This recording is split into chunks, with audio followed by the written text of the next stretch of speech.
Trigonometry और coordinate system के बाद में अब एक बहुत ही इंपॉर्टेंट मैथमेटिकल टूल की बात करेंगे जिसे हम बोलते हैं डिफरेंशिएशन। ठीक है, ये डिफरेंशिएशन क्या है, पहले इसका थोड़ा हल्का सा आइडिया ले लेते हैं, फिर इसके बारे में डिटेल में बात करेंगे।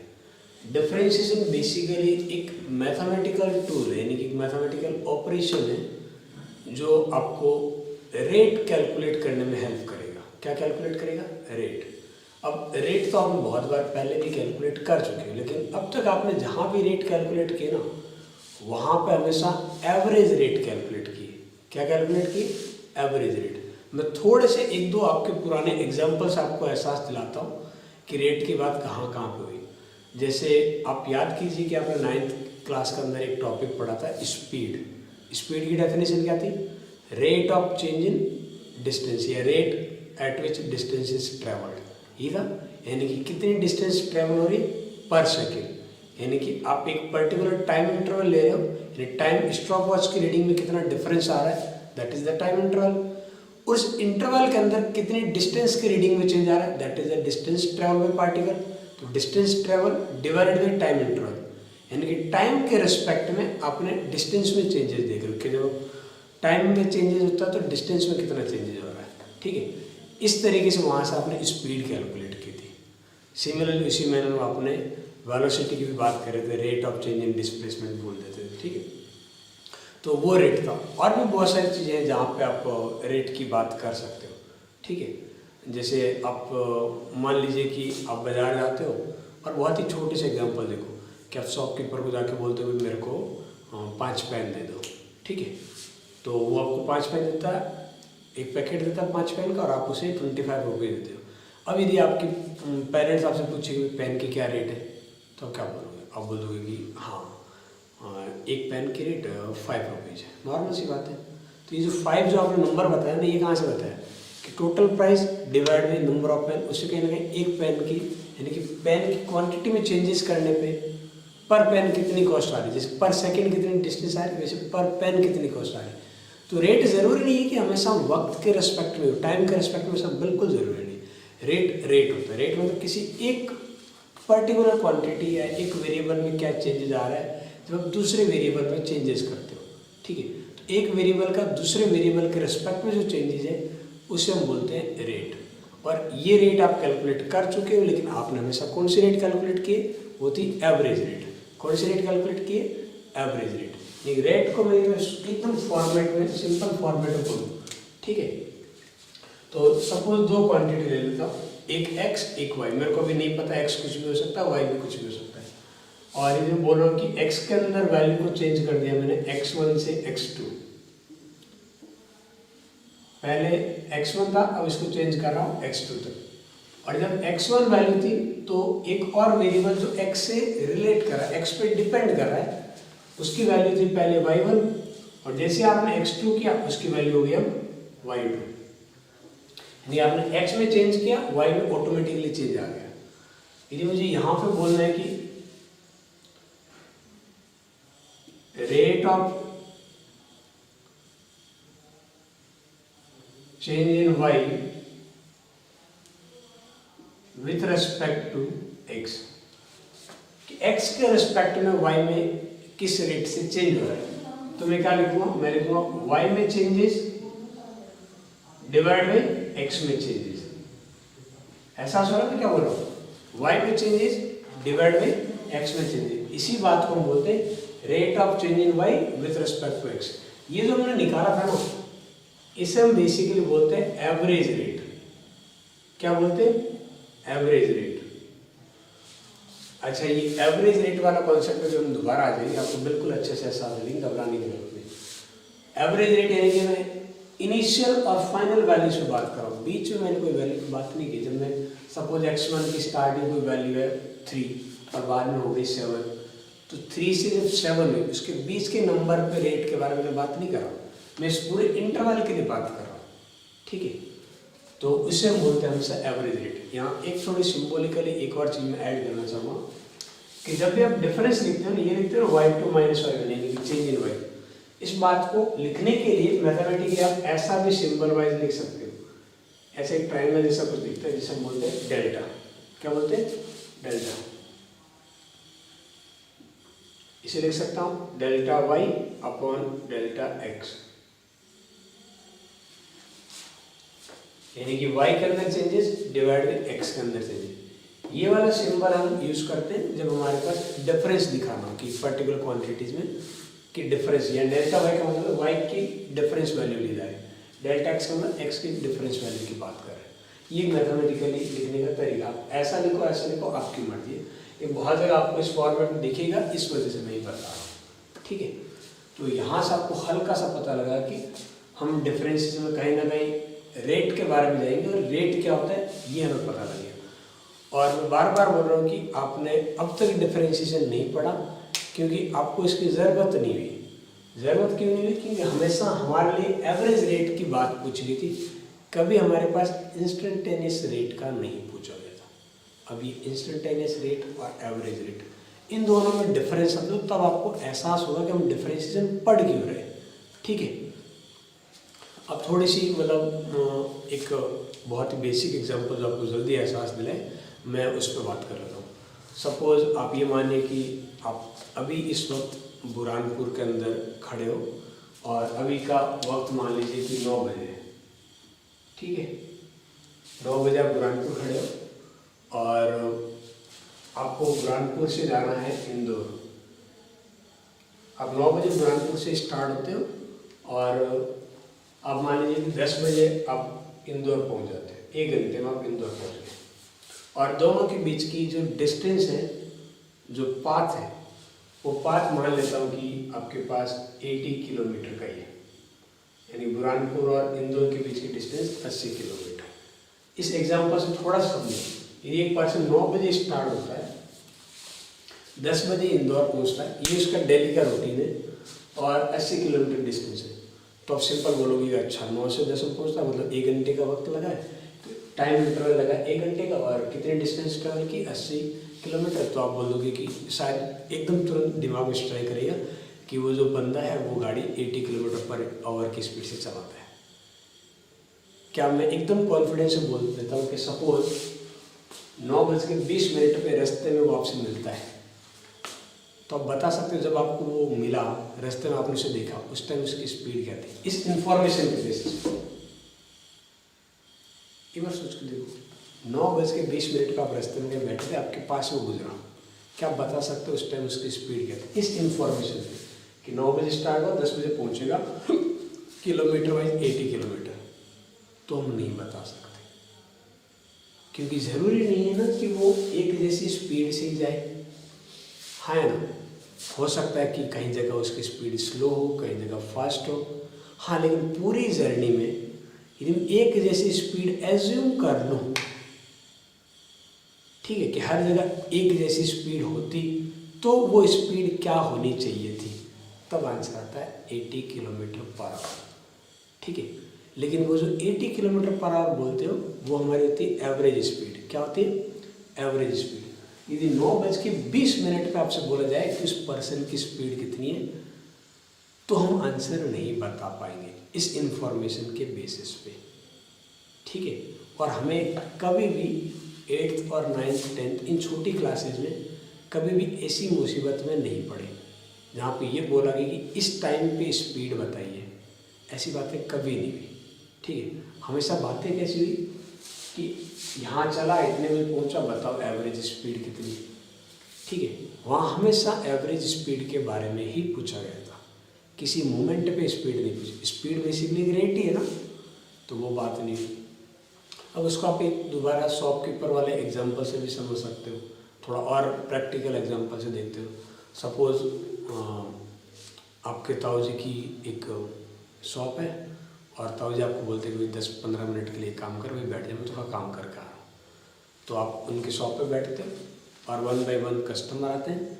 सपोज अगले 10 मिनट के अंदर 5 कस्टमर आते हैं, सबकी एक ही डिमांड है कि मुझे एक पेन चाहिए। सब एक पेन लेते हैं और आप उनसे पैसे कलेक्ट करते हो और पेन देते हो, एक ही टाइप के पेन है आप सबको। तो 5 लोग आए गए, उन 5 में से एक प्यारा कस्टमर जो बहुत ही हैंडसम है वो मैं हूँ, ठीक है, और आप मेरे को जानते हो ऑफकोर्स, ठीक है। तो अब आपने कुछ पैसे कलेक्ट किए और ताऊ जी आए, ठीक है। ताऊ जी को बोला कि भाई 5 पेन मैंने सेल किए और जो पैसे मेरे कलेक्ट हुए दैट इज़ 25, क्या इस इंफॉर्मेशन पर आप ये बोल सकते हो कि आपने वो पेन मेरे को कितने में सेल किया है? That is hard to predict. हो सकता है मेरे जैसे हैंडसम लोगों को देख के आपने कहा कि चलो भाई फ्री में दे देते हैं। पैसे बैलेंस तो कैसे भी हो सकते हैं ना, ऐसे तो मैंने कोई कंडीशन नहीं लगाई कि भाई सबको एक ही रेट पे देना है। आप समझ रहे हो ना? हाँ, इसी चीज़ में यदि मैं एक और चीज़ मेंशन कर दूँ, किस दुकान पे नोटिस लगा दूँ फिक्स रेट, कोई बार्गेनिंग, सबके लिए रेट एक जैसी रहेगी, तब आप बिल्कुल गारंटी से बोल सकते हो कि मेरे को भी पेन 5 रुपये में ही दिया होगा, क्योंकि सबके लिए रेट एक जैसी है। ठीक है, तो यदि आपके पास रेट चेंज नहीं हो रही है, रेट क्या हो, यूनिफॉर्म एक जैसी हो, उस केस में आप एवरेज रेट निकालो या इंस्टेंटेनियस रेट निकालो। यानी कि आप वहाँ पे ये बोला जाए मेरे को पेन कितने में दिया है या पेन की एवरेज कॉस्ट कितनी, दोनों सेम आंसर आएंगे। ठीक है, तो इस चीज़ का भी आपको हल्का सा ध्यान रखना है। ठीक है, अदरवाइज हमारे पास अब ये सोचो कि यदि ये बोर्ड नहीं लगा है और फिर भी हमें अब आग लगी नहीं, मेरे को तो पता करना ही है, आपके ताऊजी को मतलब पता करना है कि भाई वो जो बंदा है उसको पेन कितने में दिया, क्या तरीका क्या, थोड़ा सा दिमाग लगाओ। इस ताऊजी को बस दिमाग झटके नहीं पता करना है कि उसने उसको पेन कितने में दिया है। ठीक है, मेरे को एक बार भूल जाओ, हो सकता है आपके कोई और समझ रहे स्पेशल आया था या आई थी जिसको आपने पेन दिया, अब ताऊजी देखना चाह रहे हैं कि भाई उसको कितने में दिया। ताऊजी के पास ऑप्शन क्या है, ताऊजी सीसीटीवी देखेंगे। ठीक है, और उस पर्टिकुलर एक ही कस्टमर पे फोकस करेंगे, सीसीटीवी फुटेज में एक ही कस्टमर पे फोकस करेंगे, यानी उस छोटे से सीसीटीवी के इंटरवल पर बात करेंगे जब एक कस्टमर के साथ डीलिंग हुई थी। अब इस बात को मैं स्पीड वाले से दोबारा रिलेट करता हूँ। ठीक है, मैंने कहा ना 9:20 में उस बाइक वाले की स्पीड क्या थी, तो बोलो एक काम करो, जहाँ भी आपको एनकाउंटर हो ना वहाँ 9:20 से 1 मिनट पहले और 1 मिनट बाद 2 मिनट का मैंने छोटा सा इंटरवल लिया और 2 मिनट में देखा कि बाइक ने कितनी डिस्टेंस ट्रेवल की। तो अब जो आंसर आएगा वो पहले जो एवरेज था उससे ज़्यादा एक्यूरेट आएगा। अभी मैं 100% श्योर नहीं हूँ। ठीक है, क्योंकि 2 मिनट के अंदर भी तो स्पीड चेंज हो सकती है। अब यदि मैं 2 मिनट की बजाय आधा मिनट पहले और आधा मिनट बाद में नहीं 1 मिनट का इंटरवल लेता हूँ, तो अब जो आंसर आएगा वो और ज़्यादा एक्यूरेट आएगा, क्योंकि अब मुझे उम्मीद है कि 1 मिनट के अंदर स्पीड में ज़्यादा चेंज नहीं होगा। सपोज 1 मिनट में मैंने 15 सेकंड पहले 15 सेकंड बाद में सिर्फ 30 सेकंड का इंटरवल लिया तो और ज़्यादा आंसर एक्यूरेट आएगा। 10 सेकंड का इंटरवल लिया, 5 सेकंड पहले कैलकुलेट करना शुरू किया, 5 सेकंड 10 सेकंड में कितनी डिस्टेंस बाइक ने ट्रैवल की, अब आंसर और ज़्यादा एक्यूरेट आएगा। यानी मैं इंटरवल जितना छोटा करूँगा, यानी जिसके रिस्पेक्ट में वो आप रेट कैलकुलेट कर रहे हो ना, जैसे मैं टाइम के रिस्पेक्ट में कर रहा हूँ तो टाइम का इंटरवल बहुत छोटा लूँगा, तो जो अब जो आउटपुट में जो इंटरवल आएगा जो डिस्टेंस का वो भी छोटा आएगा और वहाँ से जो रेट आएगी वो उस इंटरवल में एक जैसी रहेगी। तो बेसिकली मैं निकाल तो अभी भी एवरेज ही रहा हूँ, लेकिन मैंने इतने छोटे इंटरवल पे बात कर दी जहाँ पे मैं कहीं ना कहीं अपने आप को ये एश्योर करवा रहा हूँ कि उस ड्यूरेशन में रेट एक जैसी थी, फिक्स रेट वाला मूवमेंट आ गया था। ठीक है, अदरवाइज आप सोचो ना, आपने कहा कि मेरे को 9:20 पे चाहिए, तो भाई डिस्टेंस डिवाइड बाय टाइम होता है, तुम एक मोमेंट पे बात कर रहे हो तो इंटरवल के बिना बात ही कैसे करोगे, हम कैलकुलेट ही नहीं कर सकते। तो कैलकुलेट करने का तरीका यही है, हम और प्रिसाइजली कैलकुलेट करने के लिए छोटा इंटरवल, जितना छोटा लेंगे उतना ही ज़्यादा एक्यूरेट, लेकिन बिना इंटरवल के तो कैलकुलेट ही नहीं होगा। यानी अगेन हम जा तो कहीं ना कहीं एवरेज पे ही रहे, लेकिन एवरेज उस छोटे इंटरवल पे कैलकुलेट करें जहाँ पे चेंजेस की उम्मीद बहुत कम है। ठीक है, यानी कि चीज़ें यूनिफॉर्म रहती है और यूनिफॉर्म रहने पे इक्वल आ जाते हैं, इस तरीके से हम करेंगे। यानी कि यही चीज़ में यदि एक्स के अंदर बहुत छोटा सा वेरिएशन करता हूँ, और बहुत छोटा सा वेरिएशन लिखने का तरीका होता है जहाँ पर हम ये जो डेल है ना इसको स्मॉल डी से लिखते हैं, यानी कि एक्स के अंदर बहुत छोटा सा चेंजेस है डी एक्स, और वाई में एक छोटा सा चेंजेस आएगा डी वाई। ये जो लिखने का तरीका है ना, ये भी मेरे पास वही बोलेगा, rate of change in y with respect to x. क्या बोल रहे हैं, rate of change in y with respect to x. लेकिन इसमें और इसमें फर्क क्या है, ये वाला मेरे पास एवरेज रेट की बात कर रहा होगा और ये इंस्टेंटेनियस रेट की बात हो, यानी पर्टिकुलर एक मोमेंट के अराउंड बात हो रही हुई, ठीक है। अब ये सपोज कि ये हमने कैलकुलेट किया, x की कोई वैल्यू थी x1, उसके आसपास x1 के अराउंड मैंने एक छोटा सा इंटरवल लिया है x का, और फिर y में चेंजेस देखा है, तो ये हमारे पास आ जाएगी rate of change in y with respect to x at x1 पे चेंजेस, ठीक है। मैं x1 मेंशन नहीं कर रहा हूँ, मेरे पास एक पूरी वेरिएबल की फॉर्म में आंसर दे देगा भाई आप हर एक मोमेंट पे बताओ या हर एक x की वैल्यू पे आपको सब एक साथ जनरलाइज आंसर दे देगा, ठीक है। लेकिन जो भी होगा वो सब इंस्टेंटेनियस आएगा। और इसी चीज़ को हम बोलने के लिए मैथमेटिकली एक और तरीका होता है। अभी मैंने पहले क्या बोला था, change rate of change in y with respect to x। इसी बात को मैं ऐसे में बोल सकता हूँ, differentiation of y with respect to x। दोनों स्टेटमेंट में कोई डिफरेंस नहीं है। अब आपको पता लगा डिफरेंशिएशन क्या होता है और रेट क्या होता है, दोनों एक ही चीज़ है। कब? जब हम इंस्टेंटेनियस की बात करते हैं, ठीक है, जब हम एवरेज की बात नहीं करते। तो थोड़ा सा इसको ना अपन थोड़ा ग्राफ से समझते हैं और ज़्यादा मजा आएगा, ठीक है। एक आध उन एग्जाम्पल की भी बात कर लेते हैं जो आपने छोटी क्लास में पढ़े, और उससे थोड़ा मॉडिफाई वाली बात भी कर लेते हैं, दोनों कर लेते हैं जिससे मजा आ जाए, ठीक है। अच्छा, इस छोटे से एग्जाम्पल की बात करते हैं, जहाँ से एग्जाम्पल नहीं, बेसिकली मैं ग्राफिकली वापस डिफरेंशिएशन को समझाने की कोशिश करता हूँ कि डिफरेंशिएशन होता क्या है, ठीक है। अभी मेरे पास एक ग्राफ है x और y के बीच में, यानी कि दो क्वांटिटी है, एक का नाम x है, दूसरे का नाम y है, और वो दोनों आपस में किस तरीके से रिलेट है वो मैंने एक ग्राफ की हेल्प से समझाया है, ठीक है। ग्राफ की जगह इक्वेशन भी यूज हो सकता है मेरे पास एक y और x में रिलेशन वाली इक्वेशन, जिसे मैं ऐसा लिखता हूँ y is equal to f(x). मैं इस पर ज़्यादा बात नहीं करूँगा, ये जो एक लिखने का तरीका होता है, इसका मतलब ये होता है कि y is an function of x। ये तो मैथमेटिकली बोलते हैं, एकदम नॉर्मल लैंग्वेज में बात करूँ तो मैं ये बोलूँगा यहाँ पे y और x को रिलेट करने वाली इक्वेशन होगी, दैट्स इट। यानी इधर y है तो यहाँ पे एक x की कोई इक्वेशन होगी, जैसे x² हो गया, 2x हो गया, 2x - 3, या 1/x², 1/x sin x cos, कुछ भी मतलब ऐसा हो सकता है कि इधर बस एक वेरिएबल के नाम पे x होगा, इधर वेरिएबल के नाम पे y होगा। तो ये जो इक्वेशन होगी, तो यहाँ पे x के अंदर चेंजेस करोगे तो y में ऑटोमेटिकली चेंजेस आ जाएगा। तो इसको हम बोलते हैं y as an function of x। या तो हो सकता है आपको इस तरीके से एक मैथमेटिकल इक्वेशन गिवन हो सकता है एक ग्राफ हो। तो मैंने अभी थोड़ा ग्राफ से समझाना चाह रहा हूँ कि इसका सिग्निफिकेंस क्या है, ठीक है। तो x की एक वैल्यू ली मैंने x1, तो यहाँ पे इस पॉइंट की बात करूँगा तो यहाँ x की वैल्यू आएगी x1 और y की वैल्यू आ जाएगी y1। ऑफकोर्स x1 और y1 एक ही नंबर होंगे। सिमिलरली इस पॉइंट में बात की तो यहाँ पे x2 और यहाँ पे एक y2, ठीक है। अब आप बोलोगे कि जब आप x में इतना चेंजेस कर रहे हो, कितना चेंजेस कर रहे हो, x2 - x1 इतना चेंजेस कर रहे हो, देखो यहाँ पे आप ऐसे भी दिखा सकते हो ये चेंजेस, तो y में इतना चेंजेस आ रहा है, इतना चेंजेस यानी ये वाला चेंजेस आ रहा है, ये आ रहा है y2 - y1, और ये क्या था हमारे पास x2 - x1, ये आ रहा है। और एवरेज रेट हमारे पास क्या बोलती है,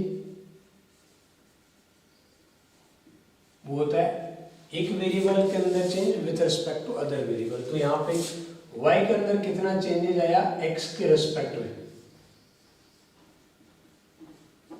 ये हमारे पास एवरेज रेट है, ठीक है। जिससे मैं ऐसा भी लिख सकता हूँ, कैसे, delta y upon delta x। और आप इसे रीड ऐसे करोगे, the rate of average rate of change in y with respect to x। समझ आ रही, क्या बोलेंगे, average rate of change in y with respect to x। तो अच्छा, इसको देख के कुछ याद आ रहा है कि ये पहले भी हमने कहीं देखा है, बहुत जल्दी लास्ट लेक्चर में। कहाँ देखा था, स्ट्रेट लाइन की स्लोप की बात कर रहे थे, तब बात करें। स्ट्रेट लाइन की जो स्लोप थी वो भी ऐसी थी, लेकिन एक बहुत ही बढ़िया डिफरेंस था दोनों में। थोड़ा फोकस करके देखो वो क्या था, कि जो ग्राफ था ना वो एकदम स्ट्रेट था। क्या था, एकदम स्ट्रेट, ये ऐसे टेढ़ा मेढ़ा नहीं था, एकदम लाइन थी। यानी कि यहाँ पे भी मैंने जो निकाला है एवरेज रेट, ये बेसिकली कहीं ना कहीं स्लोप की बात करेगा। किसकी बात करेगा, स्लोप की। लेकिन कौन सी स्लोप की बात करेगा? क्या ये जो स्लोप यहाँ है कि यहाँ है? यहाँ से यहाँ तक की ग्राफ की एवरेज स्लोप है। क्या ये एवरेज स्लोप है? और स्ट्रेट लाइन के अंदर क्या होता था? याद करो, स्ट्रेट लाइन के अंदर जो m था ना, इसी को आप m लिखते थे, और स्ट्रेट लाइन में m कांस्टेंट था। क्या था? कांस्टेंट। m एक नंबर निकल के आता था हमेशा, और वो m पूरे लाइन पे हर जगह एक जैसा था। आप चेक कर लो, स्ट्रेट लाइन की कोई भी इक्वेशन देख लो, या आप स्ट्रेट लाइन का ग्राफ बना के कोई से भी 2 पॉइंट ले लो, x1 x2, उसके करस्पॉन्डिंग y1 y2 आ जाएगी। आप कहीं भी x1 x2 लीजिए, हमेशा पूरे लाइन पे m एक जैसा आएगा। अब देखो ना, ढलान एक जैसी होती है ना भाई, ऐसा तो रेडीमेड लाइन थोड़ी एकदम स्ट्रेट होती है, तो हर जगह इंक्लाइनेशन एक जैसा है। लेकिन ये चीज़ यहाँ पे वैलिड नहीं है। यहाँ जो हम बात कर रहे हैं ना, ये बेसिकली एवरेज है। क्या है? एवरेज है। अब हम बात करते हैं इंस्टेंटेनियस पे, जहाँ पे अपन डिफरेंशिएशन को लेके चलते हैं। तो भाई इतने बड़े इंटरवल में ये निकाला, तो अब सोचो ना कि यहाँ से यहाँ तक का ग्राफ इसकी बजाय कुछ और होता, जो यहाँ से स्टार्ट होता है यहाँ खत्म होता, उनके लिए भी एवरेज रेट यही आते। समझ रहे बात? एवरेज रेट कहीं ना कहीं स्टार्ट, इनिशियल और फाइनल पॉइंट पे जाके बात कर रहे होते हैं। बीच के पॉइंट पे वो कहीं कुछ नहीं बोलता, वो सबका एवरेज करके बात कर रहा होता है। ठीक है, तो ये नज़ारा। अब मैं बात करता हूँ कि इंस्टेंटेनियस की। सपोज आपको बोले इस मोमेंट पे ये कोई x की वैल्यू है, ठीक है, मैं इसे बोल देता हूँ अभी के लिए x3। ये 1 2 3 का मतलब 1 2 से बड़ा होगा ऐसा जरूरी नहीं है। ठीक है, ये मैं एक नंबरिंग एक सिंबल लिख रहा हूँ, कुछ x1 एक नंबर होगा, x2 भी नंबर होगा, x3 भी नंबर होगा, x3 ऑफकोर्स x2 से छोटा नंबर होगा और x1 से बड़ा होगा, जो भी एक नंबर हो। अब ये बोला जाए कि x3 पे y, the rate of change in y with respect to x। आप समझ रहे हो ना, ये कुछ बात वैसे ही मैं कर रहा हूँ दोबारा कि 9:20 पे गाड़ी की स्पीड क्या थी। तो मैंने क्या बोला था? 9:20 के आसपास जितना छोटा इंटरवल ले सकते हो उतना छोटा इंटरवल लीजिए और फिर नज़ारा देखिए। मैं यहाँ पे वही करूँगा, मैं कहूँगा x3 के पास में बहुत ही छोटा सा इंटरवल लूँगा, x3 से थोड़ा पहले थोड़ा बाद में एक बहुत ही छोटा सा इंटरवल लूँगा।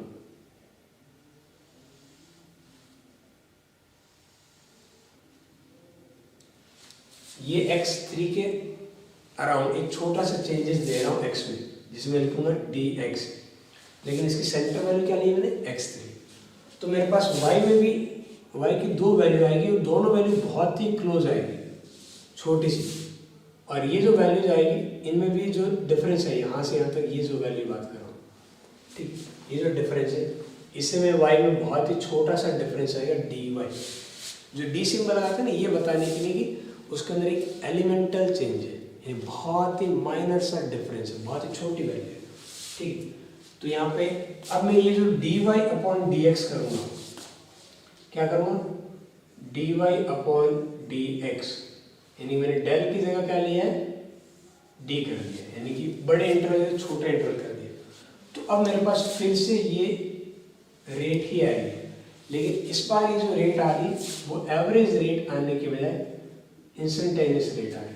अब थोड़ा मैं जो पुरानी बात कर रहा था कि ये भी कहीं ना कहीं है तो एवरेज ही, लेकिन इंटरवल छोटा है।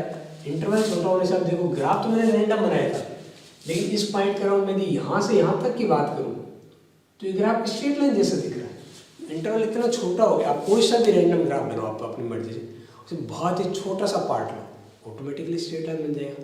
और स्ट्रेट लाइन पे स्लोप एक जैसी होती है। क्या होती है? एक जैसी स्लोप होती है।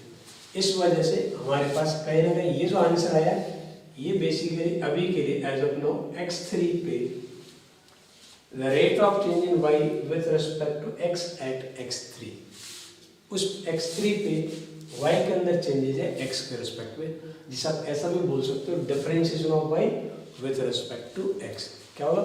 Differentiation of y with respect to x at x3। ये एक लिखने का तरीका है, लाइन बनाकर हम लिख देते हैं x3, यानी कि यहाँ पे दी। अब वो इन चीज़ों को कैसे कैलकुलेट करना है, डी लिखने से काम तो नहीं चलता ना। ये ग्राफ की बजाय इक्वेशन गिवन होगी तो कैसे सॉल्व करें, उन सारे मैथमेटिकल चीज़ों पे हम आएंगे, आराम से बात करेंगे, आपको घबराने की ज़रूरत नहीं। अभी सिर्फ मैं ये समझाना चाह रहा हूँ, आपको हल्का सा एहसास होना चाहिए अंदर कि भाई डिफरेंशिएशन क्या है, कि ये वर्ड पहली बार सुन रहे हो आप, ठीक है। 11 से पहले आपने कभी नहीं सुना कि डिफरेंशिएशन जैसा भी कुछ होता है, ठीक। इस वजह से बोल रहा हूँ कि आपको थोड़ा सा पता होना चाहिए, कोई नई चीज़ नहीं है, पुरानी आपकी चीज़ को अपग्रेड किया है, बराबर है। अब एक बहुत ही प्यारा सा एग्जाम्पल लेते हैं जो आपने 9th क्लास में की थी, मैं उसको थोड़ा मॉडिफाई करके बताता हूँ कि क्या चीज़ है, ठीक है। अच्छा, एक प्रॉब्लम गिवन है जहाँ पे motion of particle is describe by this graph and this graph is plot between the distance and time is taken in second, distance in metre, okay, and there are 4 different part we need to calculate.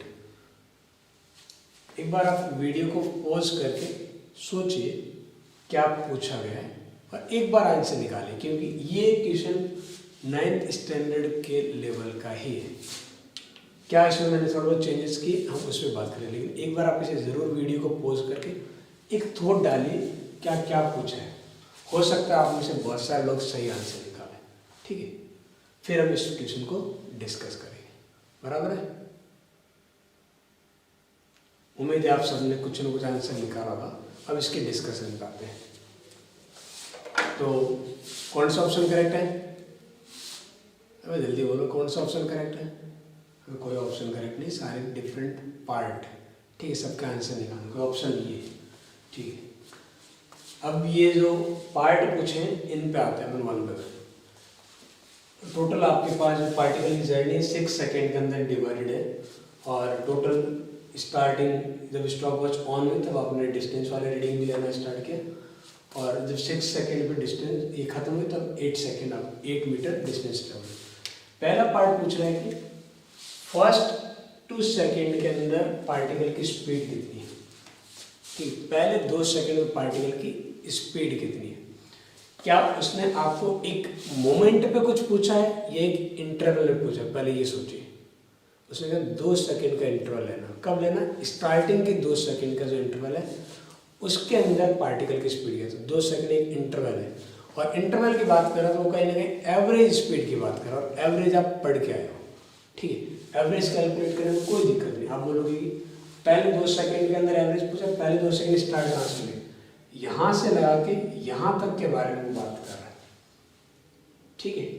तो आप time की reading की बात करोगे तो time आप पास 2 0 से ला के 2 सेकेंड के बीच में बात करें, तो जो आप लिखते हो ना delta y upon delta x, तो एक्स के अंदर चेंजेस, एक्स यहाँ पे कौन है? टाइम एक्स का काम कर रहा है, ठीक है। तो एक्स में चेंजेस कितना आ रहा है?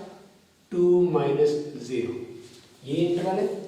और जब आपके पास फाइनल रीडिंग एक्स की 2 है तो वाई की रीडिंग भी 2 है, और जब स्टार्टिंग में एक्स की रीडिंग 0 है तो वाई की रीडिंग भी कितनी? 0। तो ये हमने लिख दिया change in y divide by change in x. X बोले तो टाइम और वाई बोले तो डिस्टेंस। तो ये कितना आ रहा पास? 1। डिस्टेंस किसमें? मीटर में, टाइम किसमें? सेकेंड में। तो हमारे पास ये एवरेज स्पीड आ गई 1 मीटर पर सेकेंड। और मुझे पूरा भरोसा आप सबका आंसर पहला पार्ट सही था ना। अब आते हैं दूसरे पार्ट। दूसरे पार्ट में उसने कहा कि speed of particle in last 2 second, last के 2 सेकेंड, यानी कि इस इंटरवल में बात कर रहे हैं। क्या अगेन हमसे एवरेज की बात नहीं कर रहा, वो एवरेज की बात कर रहा है। एवरेज का हमने फंडा में पढ़ा। एवरेज क्या है? एक्स में कहाँ से कहाँ चेंजेस की बात कर रहा है? 6 - 4। और वाई में कितना चेंजेस आ रहा है? 8 - 2। कितना आ गया? 6 डिवाइड बाई 2, 3 मीटर पर सेकेंड। तो लास्ट के 2 सेकेंड में 3 मीटर पर सेकेंड स्पीड। आप देख लो पिछले लास्ट के 2 सेकेंड में डिस्टेंस कितनी ट्रेवल है? डिस्टेंस की रीडिंग 2 से 8 होगी तो 6 मीटर ट्रेवल होगी। 2 सेकेंड में 6 मीटर ट्रेवल हुई तो स्पीड आ गई 3 मीटर पर सेकेंड।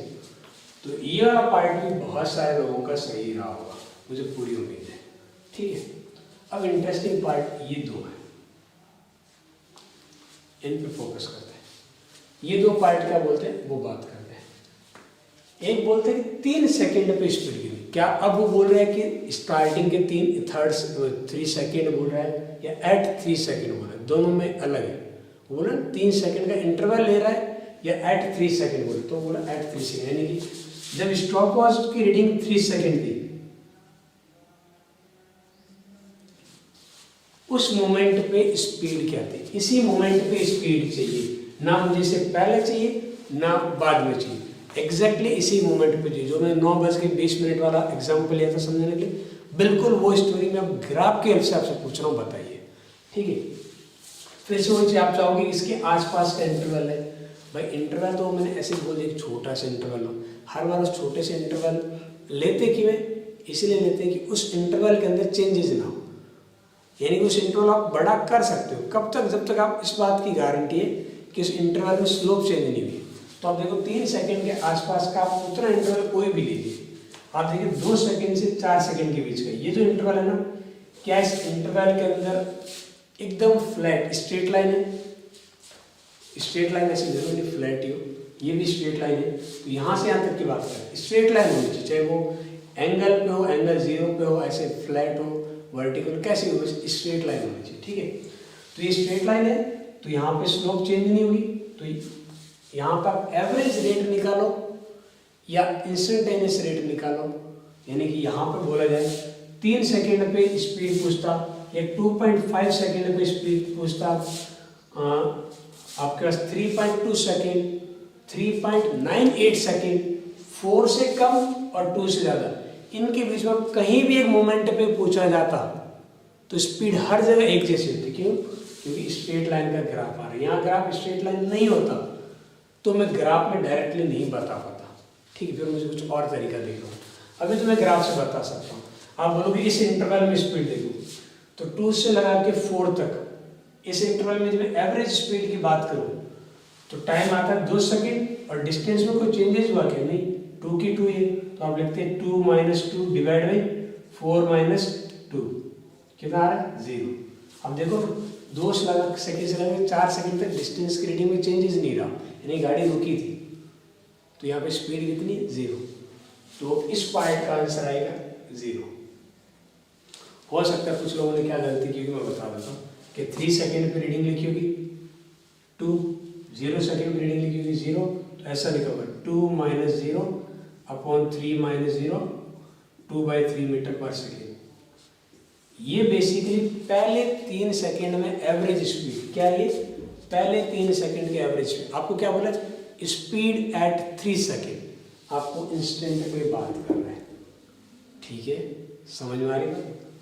तो वो स्पीड उस मोमेंट पे कितनी रहेगी? 0। आप चाहे ये इंटरवल ले लेते, यहाँ लेते, कैसे भी लेते, स्पीड एक जैसी रहेगी। लास्ट वाला पार्ट में ये पूछा, speed of particle at 5 second, यानी कि 5 सेकेंड वाले इनके बीच में आप देखो भाई 4 से 5 के बीच में अगेन स्ट्रेट लाइन का ग्राफ है, स्ट्रेट लाइन की स्लोप एक जैसी रहती है, तो यहाँ से यहाँ तक में मैं एवरेज निकालूं तो बीच के हर एक मोमेंट पे उतनी स्पीड आएगी, चलेगा? तो यहाँ आप एवरेज की बात करो क्या बोलोगे? 6 - 4, और इसमें रीडिंग चेंजेस कितना आ रहा है? 8 - 2 कितना आ रहा है?